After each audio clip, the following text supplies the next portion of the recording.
Story 1: The Telescope. If I hadn't bought that cheap telescope off Craigslist last week, I wouldn't be terrified to look out my own windows right now. It started as a stupid, harmless hobby, but now I know some doors should stay closed, especially the ones you can only see from a mile away in the dead of night. I live in a pretty standard suburb just outside of Denver. It's quiet, mostly families and older folks. My house sits on a slight hill at the end of a cul-de-sac, so my back deck has a decent view of the valley and the sprawling development below.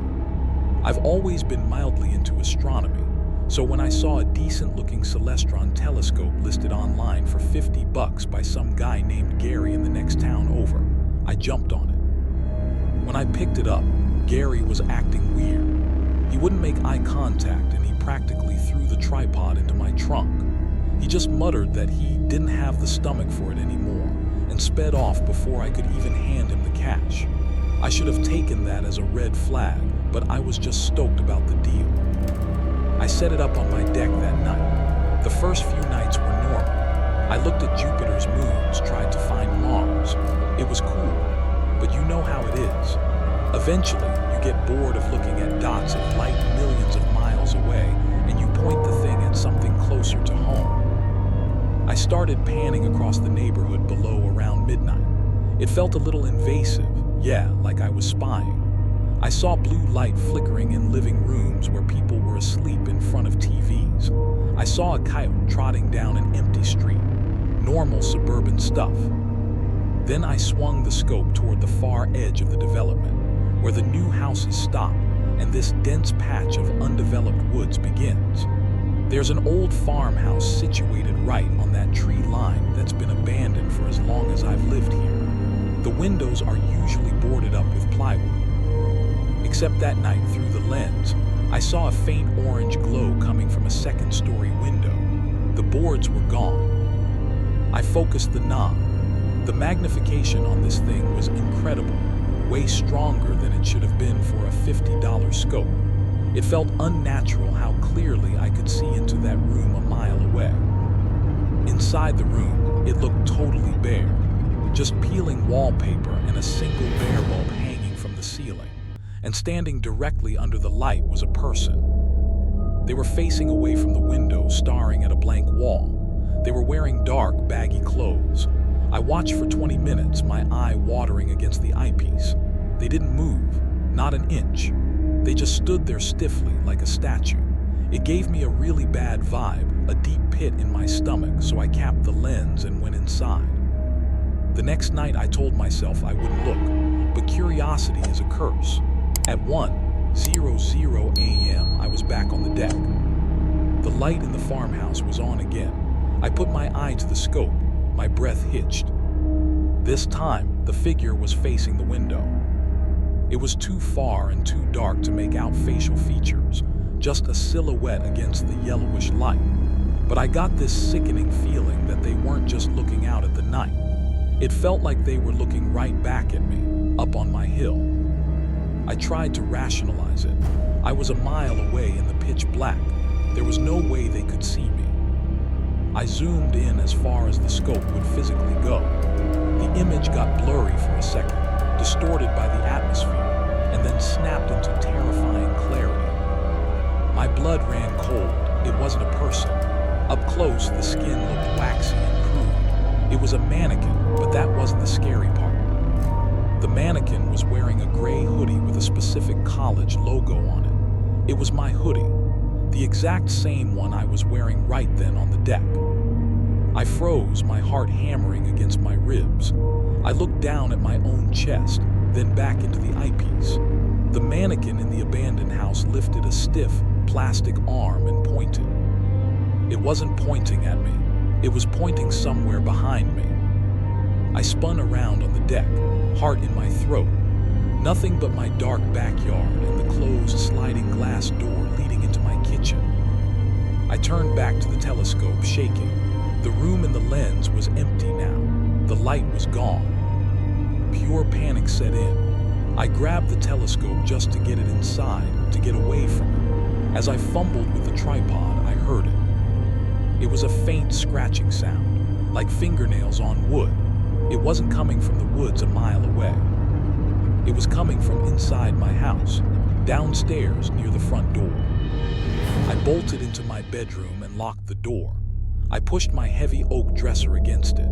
That was 2 hours ago. I'm sitting on my bed in the dark, typing this out because I don't know what else to do. The scratching stopped after 10 minutes, but just now, I heard heavy, deliberate footsteps moving around my living room directly beneath me.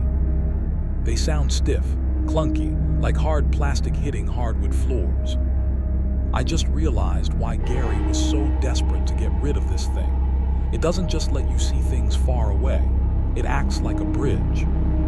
The footsteps are on the stairs now. I'm not going to make it out of here. If you find an old telescope for sale cheap, don't buy it. Don't look through it, because whatever you see might just decide to come see you. Story 2, the backyard gift. I don't step foot in my own backyard anymore. Not since the police finished tearing up the deck last week. Even just looking through the kitchen window now makes my stomach drop. You always think your home is the one place you're truly safe, locked away from the crazy outside world. But I learned the hard way that locks only work if the threat is actually outside. I've lived in this house for 3 years. It's a standard 2-story in a quiet suburb outside of Atlanta. It was supposed to be my sanctuary. I have a 6-foot privacy fence enclosing the back, mostly for my golden retriever, Buster. We had a routine. Every morning at 6 a.m., I'd let him out the back sliding door while I got the coffee started. It was peaceful. The first gift appeared on a Tuesday.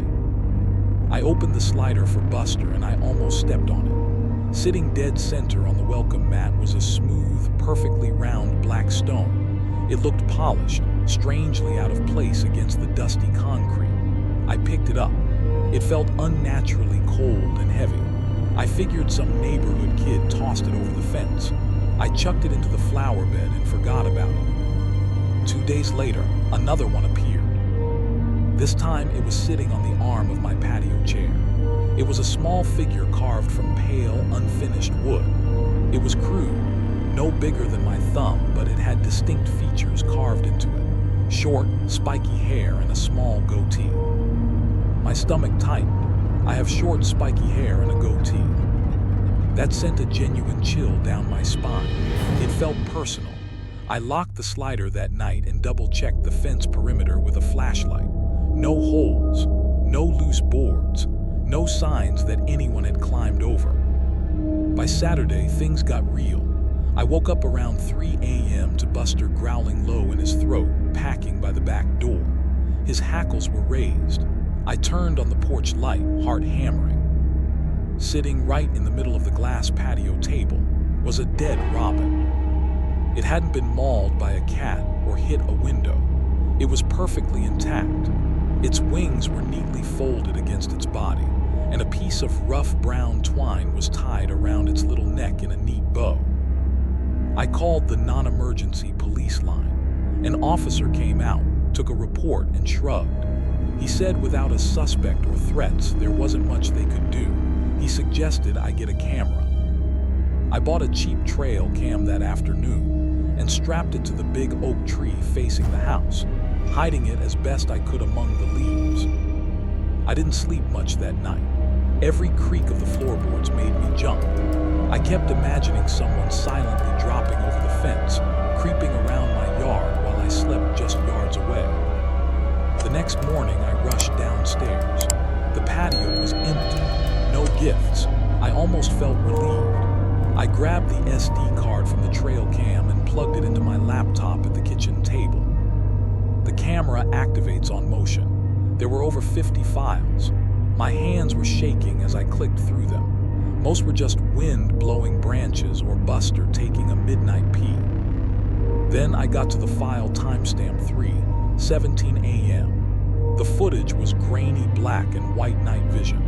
I leaned in, expecting to see a dark figure hop the fence. What I saw was so much worse. The movement wasn't at the fence lines. It was right up against the house. I watched in horror as the wooden lattice work underneath my low-lying deck slowly shifted aside. A hand reached out from the pitch-black darkness underneath, then a head.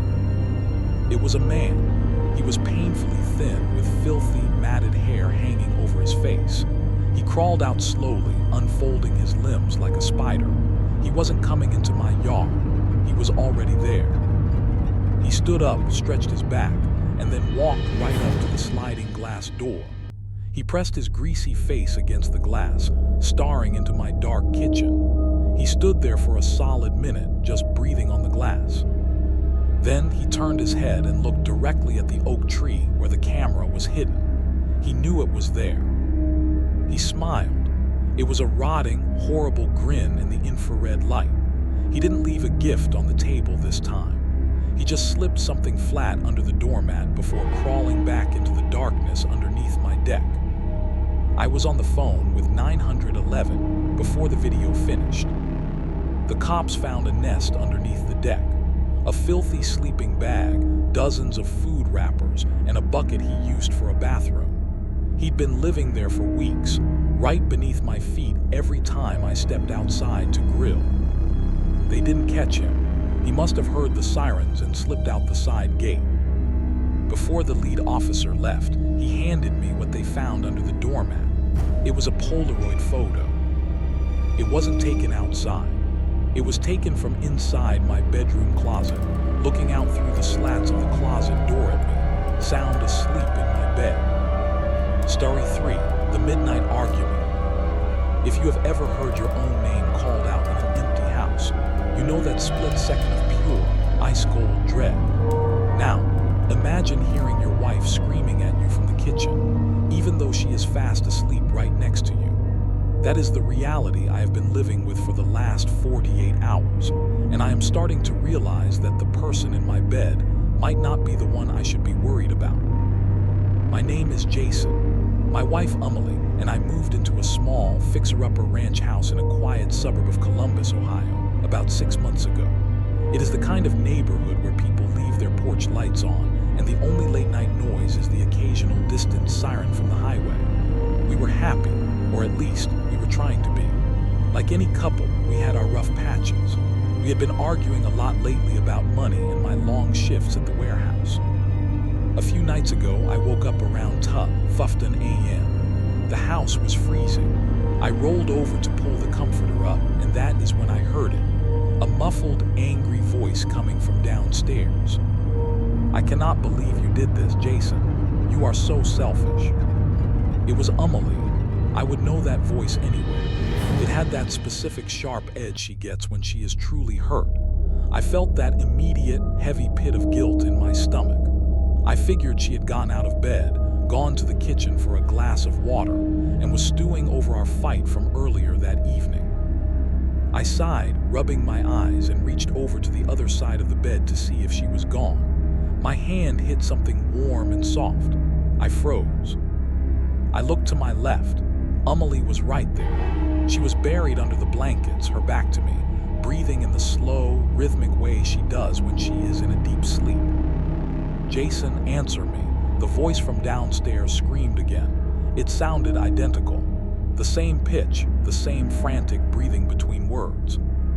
I sat up, my heart hammering against my ribs so hard it felt like it was going to bruise. I looked at the woman in the bed. She did not move. She did not even flinch at the shouting coming from the floor below us. I reached out, my fingers trembling, and touched her shoulder. She felt real. She felt like my wife. I should have stayed in the room. I should have locked the door and called the police. But curiosity is a poisonous thing. I grabbed the heavy muglet I keep in the nightstand and crept toward the bedroom door. As I reached the top of the stairs, the argument escalated. It was not just Emily anymore. I heard a second voice. It was deep, low, and vibrating with rage. "You think I care? You think any of this matters?" I nearly dropped the flashlight. That was my voice. It was me. But I was standing right there, silent, my throat tight with terror. I was listening to a perfect recreation of a fight we had 3 weeks ago. It was word for word, the same insults, the same breaking of a ceramic plate that had happened in the heat of the moment. I walked down the stairs, each step creaking like a gunshot in the dark house. I reached the bottom and looked toward the kitchen. The light was off, but there was a strange, rhythmic thudding coming from the floorboards. Thump, thump, thump. The voices were coming from the kitchen table. I rounded the corner, my flashlight beam shaking uncontrollably. I clicked it on. The kitchen was empty. No one was there. No broken plates. No angry husband or crying wife. But the voices were still loud, vibrating through the air like they were being played through high-end speakers hidden in the walls. Then I saw it. On the kitchen table, there was a small, old-fashioned cassette recorder. It was dirty, covered in what looked like dried mud and hair. The reels were spinning slowly. I stepped closer, my breath coming in shallow gasps. I reached out to hit the stop button, but before my finger could touch the plastic, the recording cut to static. A long, high-pitched whine filled the room, and then a new voice came through. It was not a recording of a fight.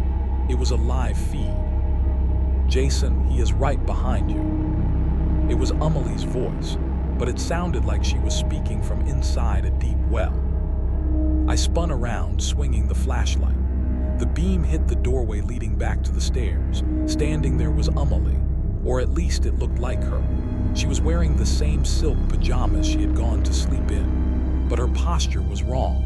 Her arms were too long, hanging down past her knees, and her neck was tilted at an impossible 90-degree angle. Her eyes were wide, glowing white in the flashlight beam. She did not have pupils. "The woman in the bed," she whispered. The sound did not come from her mouth. It came from the recorder on the table behind me. I scrambled back, hitting the kitchen counter. I looked from the thing in the doorway to the stairs. If that was Amelie, then who was in my bed? The thing in the doorway began to move. It did not walk. It jerked, its limbs snapping into place with loud, wet pops. It started to mimic my own voice again. "I am so selfish, Jason. I am so selfish." I bolted. I did not go for the stairs. I threw myself through the side door of the kitchen, fumbling with the deadbolt and sprinting out into the cold night air. I did not stop running until I reached my neighbor's house, pounding on their door until they opened it. The police arrived 10 minutes later. They went into the house with guns drawn. I sat in the back of a cruiser, wrapped in a shock blanket, watching the windows of my home. When they came out, the lead officer looked pale. He told me the house was empty, no woman in the bed, no cassette recorder on the table, no one in the kitchen. But he did find one thing. In the master bedroom, the mattress had been sliced open. Inside the stuffing, they found a small, handheld mirror and a clump of my own hair tied together with twine. I am staying in a motel now. I have not been back to the house. I keep telling myself it was a hallucination, a break from the stress. But every night at exactly 12:15 a.m., my phone gets a voicemail notification. There is never a missed call, just a voicemail. When I play it, all I hear is the sound of a bed creaking, and then my own voice whispering right into the receiver. "Go to sleep, Jason. I am right next to you. Do not ignore the little noises in your house. Do not assume the person sleeping next to you is the person you married. Sometimes, the things we say in anger stay in a room, and sometimes they invite something else in to finish the argument for us."